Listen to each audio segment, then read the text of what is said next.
ورحمة الله وبركاته. ازيكم حبايبي؟ عاملين ايه؟ اتمنى تكونوا بخير. بما اننا بقى عملنا الفول، يلا بقى نعمل ايه الطحينه الجميله اللي هتكفينا طول شهر رمضان. شايفين قوامها عامل ازاي ولا طعمها وريحتها؟ مش قادره اقول لكم بقى اجمل من بتاعه بره، وانتوا جربوا. بسم الله الرحمن الرحيم. اللهم صل وسلم على سيدنا محمد. انا مستخدمه زي ما انتوا شايفينهم 3 كوبايات من السمسم الابيض. هديله تحميصه كده بسيطه، اطلع بس الرطوبه منه. تمام قوي كده اهوت. وانزل بقى بكوبايتين من الدقيق، اديهم برضو ايه تشويحه كده اهوت لحد ما يغير لونه كده، حاجات بسيطه. تمام كده اهوت. طبعا هضيف كل ده على ده زي ما انتوا شايفين وهقلبه، بس هستنى لما يبرد تماما. مش هحطه في المفرمه لحد ما يبرد تماما، عشان ما ايه ما يبقاش مندي كده مني. تعالوا بقى ايه افرمه عشان ما اطولش عليكم في الفيديو، وارجعوا لي تاني. زي ما انتوا شايفين اهو، خليته ناعم في منتهى الجمال، وريحته بقى تحفه. تمام قوي كده اهوت.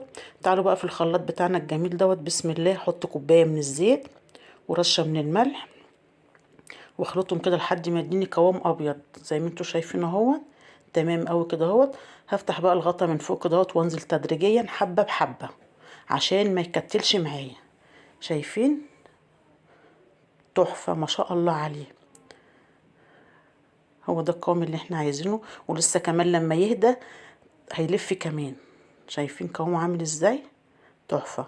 ادانا بصي كميه بتاع كيلو طحينه. شوفي بقى انت هتجيبيه ايه بكام، واحنا وفرنا كتير اهوت. ويلا بقى جربوا يا حبايب قلبي. كل سنه وانتم طيبين، واشوفكم على خير ان شاء الله ورحمه